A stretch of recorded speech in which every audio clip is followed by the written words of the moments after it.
Hello and welcome back to ERU, where we round up the biggest results and talking points from the weekend across the continent. Joining me today, it's Mike and McCubbin. McCubs, how are you?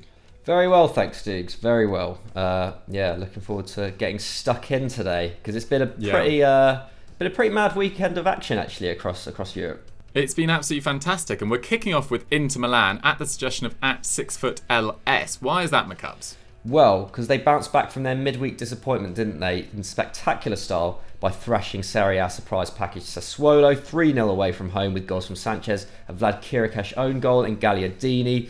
It's a real turnaround, isn't it, for Antonio Conte? You know, a really poor start to the Champions League campaign, a kind of middling start to the Serie A campaign. Lots of talk about kind of Christian Eriksen leaving already and whatnot. There's been a bit of a bad feeling around the club in the last few weeks, I feel. I know even you've been tipping Conte to maybe lose his job at some point as well. You saw that on Twitter. Well, yeah, I just think of the top managers, he feels like the most under pressure, I would say. Yeah. But this was a fantastic result. Yeah, I mean, it's never too far away, is it, the kind of talk of Conte going, given his kind of history at clubs, given how quickly things can go from great to terrible with the Italian coach. But for now, at least, it looks like their title credentials are kind of back on track, doesn't it? A very dominant display yesterday and the perfect response to what was obviously a very disappointing loss to Real Madrid at home in midweek. Defeat that leaves them all but out of the Champions League. Got off to the perfect start, didn't they, on Saturday? That Sanchez goal after 4 minutes, excellent link-up play between him and Lautaro. Also, great pressing from both of them to win the ball back in such an advantageous position. They kind of dominated from there. 11 shots with 5 on target. Sassuolo actually managed more shots with 13 and matched them for shots on target as well with 5. But XG had it at 1.5 to 0.8 in Inter's favour, so they were very much creating the better quality chances. Gagliardini scored arguably the pick of the bunch. Darmian made an impressive run down the right, good cross into him, and that little flick and volley, sumptuous, isn't it? Absolutely lovely. Great timing, great technique. That's his third goal involvement in 6 league games this term. So great start to the season for Gagliardini. The Atalanta Academy graduate has actually been pretty important to Conte this season. He's averaging 3.1 tackles and interceptions per game, 1.9 shots. He's also completing over 90% of his passes, so very, very solid stuff. He ranks 11th in the squad for minutes now. That's more than Eriksen, that's more than Sensi, more than Nainggolan. Just shows how much competition there is in that stacked midfield at Inter.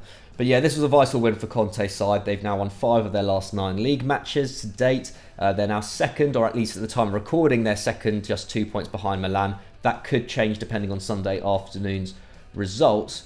And beat a very, very strong side in Sassuolo. Dealt them their first defeat of the season. Dougie, what have you made of Sassuolo so far this season? Well, De Zerbi's side deserve a hell of a lot of credit so far. They finished 11th and 8th in the last 3 seasons, but he led them to second pre-kickoff thanks to a run of 5 wins and 3 draws in 8 games. But that run, it's fair to say, was slightly easy. I mean, they played 2 promoted sides and just 2 of last season's top 10 in Hellas Verona and Napoli. And once again, it was their defence that sort of struggled in this game. They've been awesome going forward. Lots of people have been impressed with their sort of short passing style of play. But they have just kept 3 clean sheets in 9 matches and conceded 3 goals in a single game on 3 occasions. But massive credit to them. I mean, no one really saw this coming. There's a lot of their players, Jeremy Boga, Berardi, that we've talked about for a long time on Eurofootball Daily. But to put together this run of form, that actually keeps them third for now, 1 point ahead of Juventus, who also played yesterday, is still a magnificent achievement at this stage. And they actually had one of the game's key performers in their side, in Manuel Locatelli. 7 tackles and interceptions, 3 aerial duels, 2 dribbles, 4 key passes, 2 shots. Very unlucky to be on the losing side. For Inter Milan, Lautaro Martinez was very effective up front. 1 dribble, 2 key passes, 5 shots and 1 assist for that well-worked goal that opened the scoring for Alexis Sanchez after just 4 minutes. Man of the match, though, was Alexis Sanchez. Has to be said, it's so good to see him back enjoying his football after a really disappointing last 2 or 3 years for him. He was awesome in this game. 3 tackles and interceptions, 1 aerial duel, 2 dribbles, 2 key passes, 2 shots and 1 goal, and attempted an audacious volley at one stage that would have gone down as one of the goals of the season as well. So he's back full of confidence and so crucial to this Conte side, even though he's still not a regular starter, which I find kind of baffling. They need to either change formation to get a system where Romelu Lukaku, Lautaro Martinez and Sanchez can start, or else I feel like you're wasting one of your better players in Sanchez. Next up for Sassuolo, they travel to Roma, who are unbeaten in 11 going into today's game against Napoli, so that'll be a tough test for them. Meanwhile, Inter travel to Gladbach on Tuesday, high-flying Gladbach, who again won yesterday, before hosting Bologna next weekend. So they'll be hoping for another consistent display like this in which their attack really came to the fore and put aside those defensive issues that have sort of plagued them at the start of this season. So well done to Conte, well done to Inter, a great win for them, and let's move on to our loser. Our loser this week comes from @Ryat on Twitter. Thanks for the suggestion, and it is of course Dougie, Real Madrid. Yeah, their poor start to the season continued as they were beaten 2-1 at home by Alaves, with goals from former Premier League players Lucas Perez, Joselu and a late Casemiro consolation. This was Real's third consecutive league game without a win, 1 draw and 2 losses in that time, and 4th defeat in 14 games this season. They're now 4th, 6 points behind leaders Real Sociedad, and they could be 9 behind Atleti if they win their game in hand as well, so it's not been a good start to say the least. They've now lost as many games as many league games, I should say, in 10 games this season as they did in the entirety of 2019-20.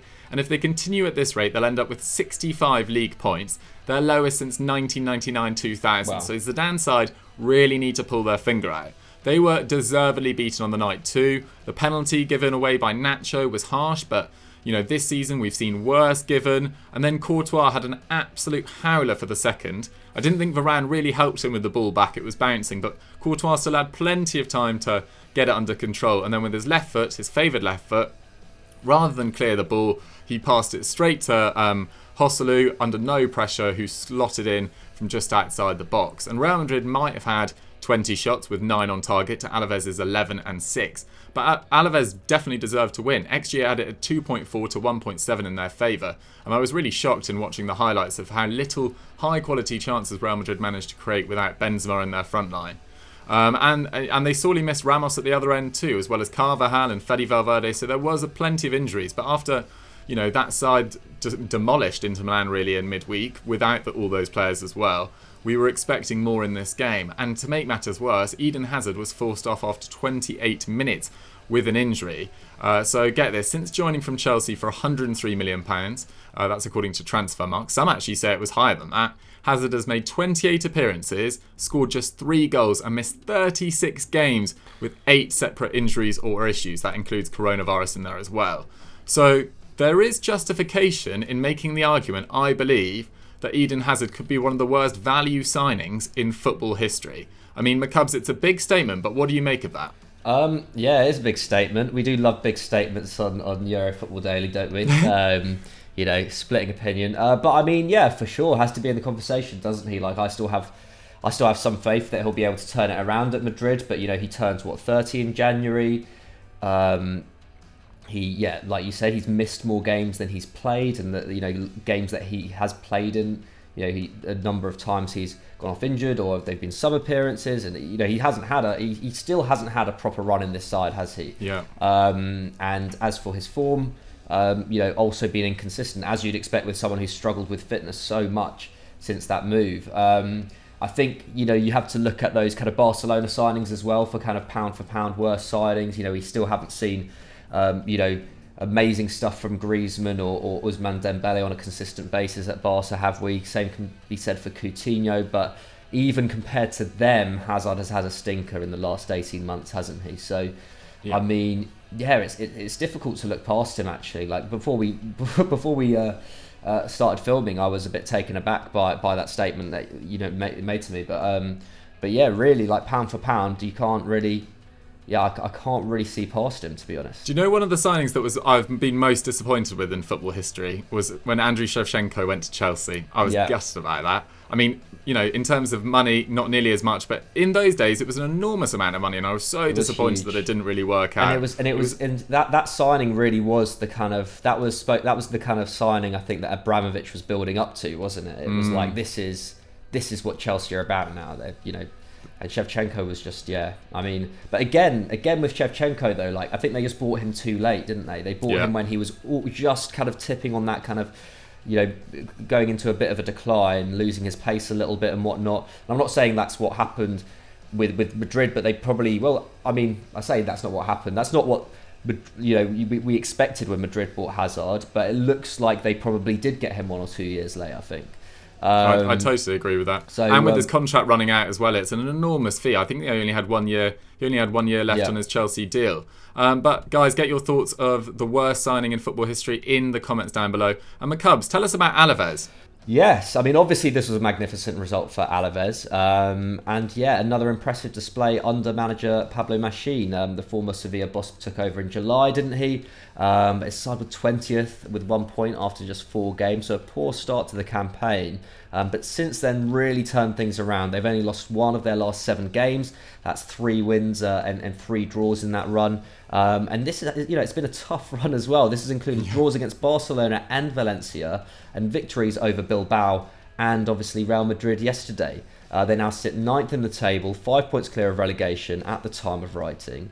Really, really good stuff for the Basque club. And key to this has been former Arsenal and West Ham forward Lucas Perez. Obviously got himself on the score sheet yesterday and in general has been excellent this campaign. The 32-year-old has 3 goals and 2 assists in 9 games so far this term. Ranked 2nd for shots, 1st for key passes and 1st for dribbles in the squad.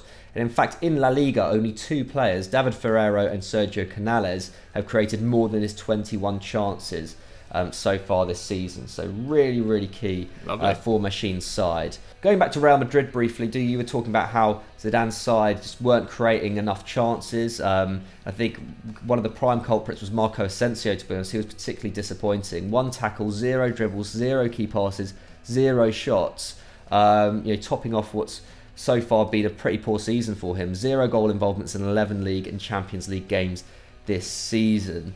And I think it was also testament to Alaves' game management. Obviously, Machín is known for being able to really kind of get a good defensive structure. And I think in this game, obviously, they were a little bit fortunate with the penalty, also a bit fortunate to have that gift that Courtois gave them. But even until that point, they were limiting them to chances. And once they were 2-0 up, they really deployed that deep block, didn't they? And looked kind of dangerous on the break too. So hats off to them. However, they do also have goalkeeper Fernando Pacheco to thank as well. Former Real Madrid goalkeeper as well. 2 claims, 7 saves on the night. Very impressive stuff from him. But the man of the match, though, was the aforementioned Perez. 5 dribbles on the night, created 4 chances, had 4 shots, and of course scored that all-important penalty. Up next for Real Madrid, Shakhtar Donetsk in the Champions League. Victory will secure their passage to the last 16. So it's not all doom and gloom, but losing ground in the title race. Real Madrid fans, let us know what your thoughts are on the side, and Zidane as well. Obviously Hazard as well. What do you make of our statements earlier? Zidane. I feel like if results continue to go poorly in La Liga, there's going to be a bit more pressure on the Golden Boy. I do feel that. Even though Perez and him are good mates, I think there's only so much bad form this side can go through. Real Madrid fans, let us know your thoughts in the comments below, and let's move on to our star of the week.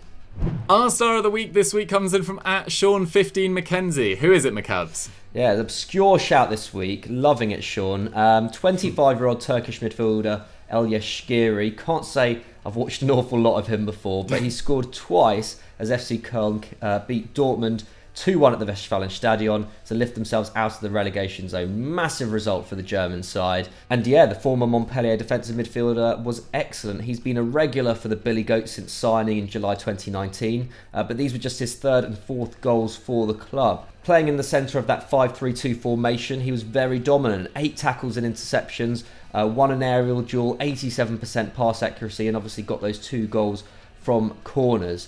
Bagged a very, very big win for Koln. This was their first since March. So, in context, that's, first in 19 league games, first since the initial lockdown.